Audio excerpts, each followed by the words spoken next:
Nous allons voir à travers ce petit exemple comment l'on peut appeler une fonction dans une classe parente.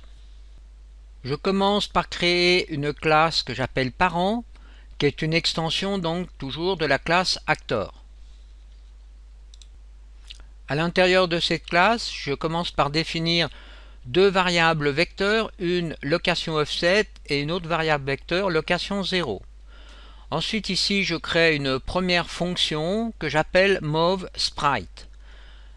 À l'intérieur de cette fonction, je mets une ligne de code qui va me permettre de situer le sprite à une certaine position dans la map. Cette position sera définie donc par le vecteur 0, 0, 0, donc on va partir sur les coordonnées du monde x, y, z à 0 et on va rajouter une location 0, c'est-à-dire un offset.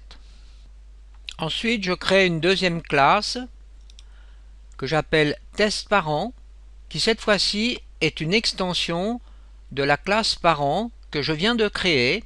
En plus, cette classe va être plaçable dans la map.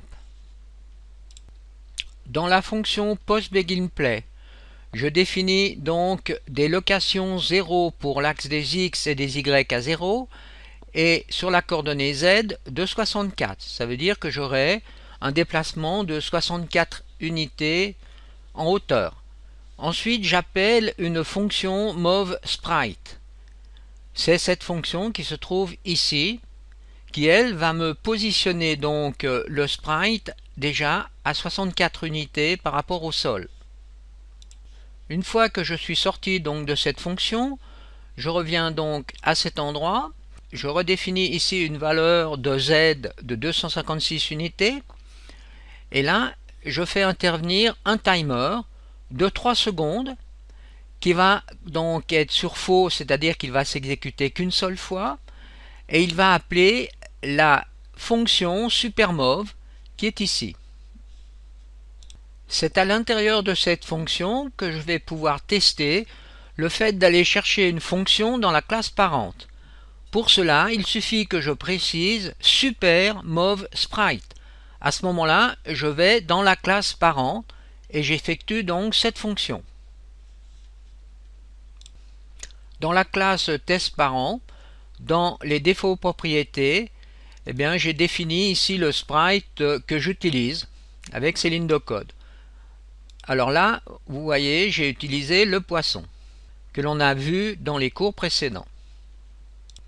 Je peux lancer une compilation et ensuite faire un test dans l'éditeur. Je retrouve donc dans l'actor class, dans la classe des divers, ici la classe testParent que je positionne dans la map. Donc voici notre poisson. Et maintenant je vais exécuter le programme. Alors au départ, le poisson va se déplacer de 64 unités, c'est-à-dire qu'il va décoller du sol, et ensuite, après 3 secondes, il va monter à 256 unités.